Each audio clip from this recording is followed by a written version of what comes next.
setelah saya analisis, nggak ada satupun yang cerdas. Nah, saya mengatakan hal itu berdasarkan argumentasi. Ya, jadi Anda mempunyai argumentasi Punya sendiri. argumentasi yang sangat Oke, kuat. baik.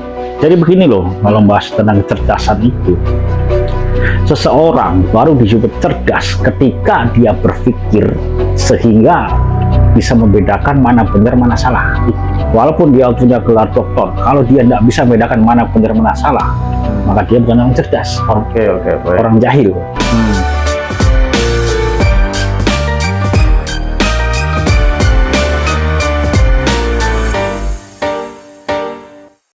Assalamualaikum warahmatullahi wabarakatuh. Waalaikumsalam. Salam akal sehat. Oke guys, kita jumpa lagi bersama saya Komarudin di channel Dulur Official. Channel ini bertujuan untuk mencerdaskan anak bangsa. Oke guys, untuk tema pembahasan kita kali ini, kita akan membahas Ustadz-Ustadz Salafi. Apakah Ustadz-Ustadz Salafi ini ada yang cerdas dalam memahami agama? Maka dari itu kita akan membahasnya bersama narasumber kita, Abdul Rozak.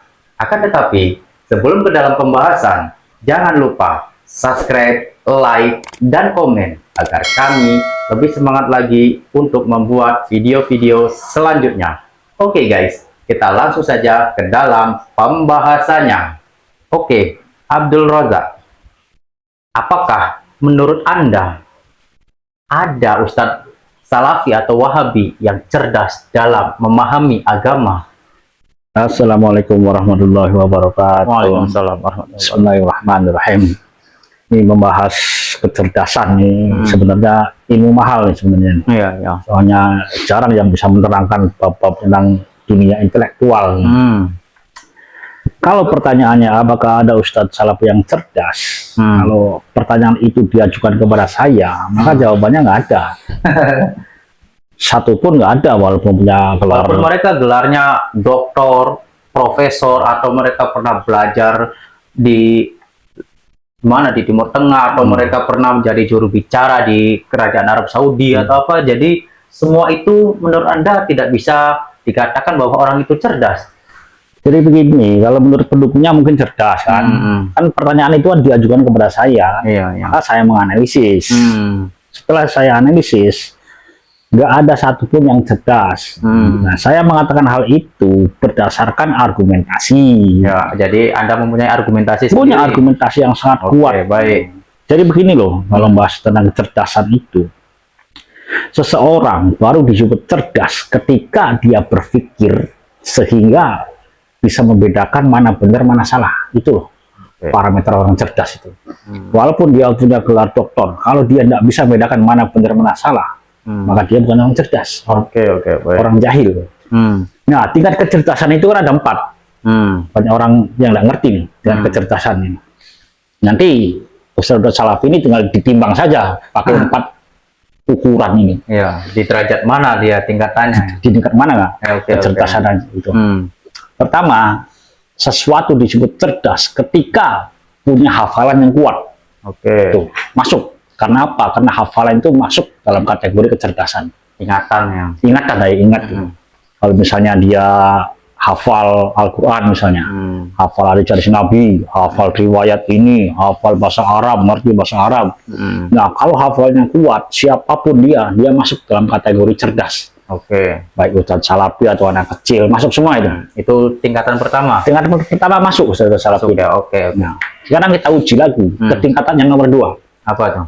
Orang cerdas itu segala sesuatu, memahami sesuatu pakai metodologi yang benar. Metodologi itu penting loh. Jadi ada metodologinya juga. Ada, segala sesuatu harus pakai metodologi yang benar. Nah, orang Salafi ini mari kita cek, kita timbang dengan cara berpikir dia bagaimana tentang memahami dalil. Setelah saya banyak nonton video mereka, ternyata metodologi yang mereka pakai itu salah. Contoh nih, misalnya Mas Komar beli mobil misalnya, dapat surat petunjuk dari dealer itu ada 2 misalnya. Nah, apakah surat petunjuk itu dibacanya hanya satu saja, atau dua-duanya dibaca baru dipahami? Coba jawab. Ya, biar tidak salah, harus dua-duanya dibaca. Bukan hanya dibaca, harus dipahami agar bisa mengerti lah. Nah, artinya kan harus dua-duanya kan? Dua-duanya. Nah, itu baru akalnya sehat kalau jawabannya begitu. Tapi andai kata ada orang punya pikiran begini, kita membaca buku petunjuk itu cukup satu saja, yang satunya enggak usah. Kira-kira cerdasnya orang itu? Ya, cerdas menurut dia sendiri. Nah, iya kan? Tapi bisa jadi di dalamnya itu banyak kesalahpahaman. Makanya dua-duanya harus dibaca baru ngambil kesimpulan. Ya. Itu yang cerdas itu loh. Bukan satu saja dibaca, yang satunya enggak usah lah, satu aja udah cukup. Kan nanti ada lagi keterangan-keterangan tambahan, kan begitu. Nah, begitu juga dalam memahami dalil, metode yang mereka pakai itu salah. Oke. Misalnya nih, dalam memahami dalil nih, harusnya kan kumpulkan dulu dalil itu. Misalnya bahas tentang musik misalnya. Itu dalil-dalil yang tentang musik kumpulkan semua.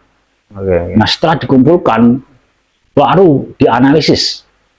Fungsi analisis itu adalah mengurai. Jadi bukan hanya dibaca ya, harus Hanya punya analisis. analisis. Harus punya analisis yang tajam. Oke. Fungsi analisis itu kan adalah mengurai sesuatu sampai mendapatkan intisari di situ. Oke. Intisarinya ketemu loh.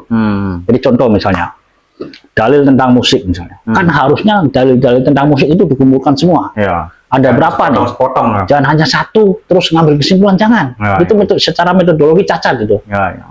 Nah, kalau misalnya metodologi yang dipakai itu dikumpulkan semua dalil tentang musik itu.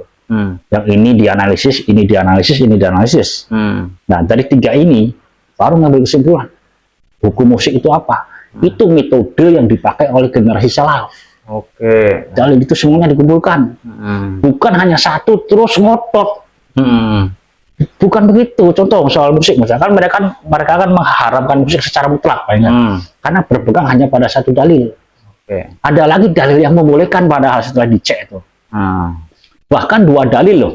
Dalil yang pertama, Nabi datang pas Fatul Mekah tuh, disambut oleh sahabat kan, tolal badru alaina. Itu dalil Nabi membolehkan. Bahkan di saat ada lagi dalil di saat Lebaran, ada anak kecil tuh main rebana loh. Dimarah sama Abu Bakar tuh. Nabi justru membolehkan, nggak apa-apa, biarkan mereka bersenang-senang. Jadi ada dua dalil lagi yang membolehkan musik. Tapi udah salaf ini yang dua ini nggak mau dipakai. Satu saja dipakai. Diambilnya yang mengharamkan. Iya itu letak salahnya nggak pakai metodologi. Sedangkan pengikutnya kan nggak tahu. Yang penting dia pintar ngomong, nggak tahu metodologi yang dipakainya salah. Jadi secara metodologi nggak masuk dalam kecerdasan itu. Nah, tuh.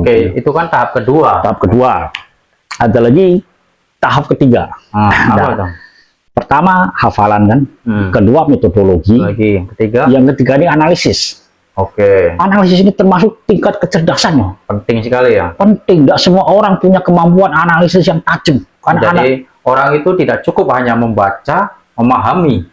Akan tetapi lebih tinggi lagi harus punya analisis yang tajam. Harus punya analisis, bisa mengurai sesuatu. Analisis itu mengurai sesuatu sampai mendapatkan intisarinya. Jadi orang yang ahli dalam analisis itu, dia bisa membaca sesuatu yang bersifat invisible. Yang tersembunyi ya. Sesuatu yang tersembunyi, yang orang itu tidak mengucapkan padahal, tapi otak kita bisa membaca hal itu. Contoh misalnya Komar punya anak perempuan. Punya anak perempuan pacaran misalnya. Komar ngomong, silakan kamu pacaran dengan anak perempuan saya sampai subuh. Itu orang yang punya analisis tajam, itu artinya Komar menyuruh anaknya berzina. Walaupun tidak mengucapkan kan, tapi kemampuan intelektual manusia bisa membaca asumsi itu. Itu fungsinya analisis itu, bisa menganalisa sesuatu, bisa mengetahui. Penting sekali analisis. Penting. Sedangkan analisis mereka nggak ngerti. Bagaimana metodenya ini? Berarti menurut Anda analisis orang salaf ini cetek? Bahkan bukan lagi cetek, nggak ada. Dangkal. Karena prinsip mereka kan akalnya dibuang. Gitu. Buang akalmu di saat menghadapi dalil. Saya kaget tuh. Itu hal top, itu mau saya bahas kupas tuntas soal akal dan dalil. Nanti di kesempatan selanjutnya itu hal penting. Itu analisis tahap ketiga. Yang keempat? Nah, yang keempatnya itu ada lagi kecerdasan ini yang paling tinggi nih. Yaitu evaluasi. Evaluasi itu artinya penilaian. Jadi evaluasi itu nanti terakhir ya. Kita harus punya hafalan dulu. Yang kedua metodologi. Yang ketiga analisisnya dipakai, baru ngambil kesimpulan. Jadi kesimpulan itu adalah kecerdasan yang paling tinggi. Ngambilnya nanti di akhir, Jangan di awal ya. jangan di awal, jangan nggak ngerti apa-apa tiba-tiba langsung ponis ini sosok ini bid'ah. Kemudian ditanya pelongo akhirnya. Oke. Gitu. Jadi tingkat kecerdasan terbagi 4 ya. 4. Hafalan, metode, Nah, analisa, dan evaluasi terakhir evaluasi. Oke. Kalau seperti itu, lalu menurut Anda, bagaimana sih cara menilai Ustadz di zaman sekarang ini agar tidak salah pilih Ustadz? Nah, ini pertanyaan penting ini. Banyak orang yang salah pilih Ustadz kan. Makanya pilihlah kelompok berdasarkan instruksi Nabi ini. Di saat banyak perselisihan, carilah yang mayoritas. Oke. Karena apa? Karena umat Islam itu tidak mungkin bersepakat di dalam kesesatan. Tidak mungkin. Sejak zaman dulu nggak mungkin umat Islam itu sepakat di dalam kesesatan. Nggak mungkin. Setiap ada yang menyimpang pasti diserang. Mu'tazilah dulu ada muncul kan, diserang, hancur Mu'tazilah. Nongol lagi aliran menyimpang, diserang lagi. Tapi sekarang setiap ada orang yang menyimpang pasti diserang. Jadi ikuti yang mayoritas. Yang mayoritas itu kan orang yang ikut mazhab kan. Ya. Ikuti mereka, kata Nabi. Ini instruksi Nabi. Bukan orang yang menyempal. Kalau yang menyempal itu, apalagi yang sudah menyempal, sesama orang menyempal saling serang. Jadi kalau di Indonesia kan rata-rata mayoritasnya kan orang bermanhaj Salafi, Asy'ari. Jadi lebih baik kita mengikuti orang-orang yang mayoritas seperti Imam Syafi'i, Ahlussunnah wal Jamaah. Ikutnya tuh. Kita ikut Imam Syafi'i berarti ikut salaf. Jelas. Oke. Lalu pertanyaannya, menurut Anda siapa sih ulama di Indonesia ini yang cerdas dan layak diambil ilmunya? Kalau masalah ulama yang cerdas, kalau menurut saya itu, kalau saya patokannya itu bukan gelar, bukan gelar. Lebih tajam lagi itu soal nalarnya yang saya periksa. Oke. Siapa yang nalar berpikirnya lurus, logis, rasional, nggak ada kebingungan, dialah yang cerdas. Nah, saya analisa ini yang nalarnya lurus ini Ustadz Abdul Somad masuk, Buya Yahya, terus Ustadz Adi Hidayat. Saya kadang mereka pun saya riset tuh cara berpikirnya itu. Memang logis, susah untuk menemukan kejanggalan-kejanggalan mereka. Terbaru ini yang ramai atau yang baru muncul kan Ustadz Muhammad Nuruddin. Apakah menurut Anda Ustadz Muhammad Nuruddin ini termasuk Ustadz yang layak dibilang cerdas? Ustadz Nuruddin kan orang filsafat kan, dia itu rasional, bawa pikiran yang logis, yang sehat kan. Tentu saya anjurkan untuk ikut Ustadz Nuruddin kan, karena selalu punya membawa argumentasi yang kuat dia. Jadi ciri kebenaran itu kan punya argumentasi yang kuat. Tapi kalau kesalahan argumentasinya lemah. Makanya dalam Al-Quran itu kan ada ayat yang berbunyi begini, ja'al haq wa zahaqal batil, inna batila kana zahuqa, bahwa kalau kebenaran datang, maka kebatilan akan lenyap. Dan sesungguhnya kebatilan itu sesuatu yang akan lenyap. Itu satu ayat itu saya periksa itu. Apa sebabnya? Kalau kebenaran datang, kebatilan akan lenyap. Setelah saya analis tajam, ternyata setiap kebenaran itu argumentasinya kuat. Itu kuat. Kalau tarung argumentasi itu menang, kebenaran itu. Kebatilannya memang kalah secara argumentasi itu. Makanya dengan tegas kan, kalau kebenaran datang, kebatilan akan lenyap. Karena apa? Karena argumentasinya kuat. Jadi kalau ada misalnya orang saya benar, argumentasinya lemah, diajak diskusi kabur, bisa diskusi banyak alasan, itu lemah tuh. Itu bukan kebenaran yang seperti itu tuh. Oke. Jadi menurut Anda Ustadz Nuruddin ini seperti, atau menurut Anda Ustadz Nuruddin ini bisa melenyapkan orang-orang Salafi? Bisa kan, dalilnya ja'al haq wa zahaqal batil kan, inna batila kana zahuqa. Jadi setiap kebenaran datang itu kebatilan akan lenyap. Karena apa? Motif di belakangnya adalah karena argumentasinya kuat yang kebenaran itu. Makanya kebatilannya kan ngumpet kan akhirnya kan. Takut tarungnya itu. Karena di setiap Ustadz Nuruddin membuat video di channel YouTube-nya, orang-orang Salafi ini selalu menyerang.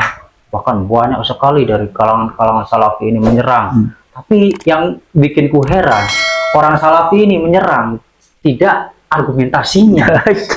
Yang setelah saya riset, ternyata paling banyak menyerang personal. Jadi kalau begitu cara berpikirnya, pertanyaan saya adalah apa bedanya dengan Abu Jandal?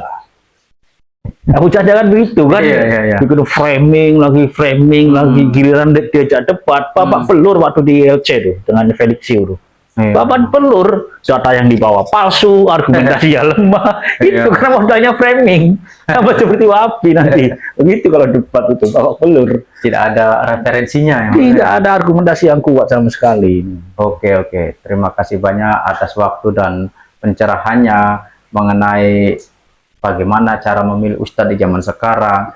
Mudah-mudahan orang yang menonton video ini dapat paham dan tidak tersesat, agar supaya bisa memilih siapa yang pantas atau yang layak ustadz diikuti di zaman sekarang ini. Karena di zaman sekarang ini begitu banyak di video-video dimanapun ustadz-ustadz yang banyak atau salah atau tersesat. Maka dari itu mudah-mudahan orang yang nonton video ini tidak tersesat, tidak salah memilih guru. Oke guys, kita akhiri saja video kita kali ini. Kita akan berjumpa lagi di video-video selanjutnya. Wassalamualaikum warahmatullahi wabarakatuh.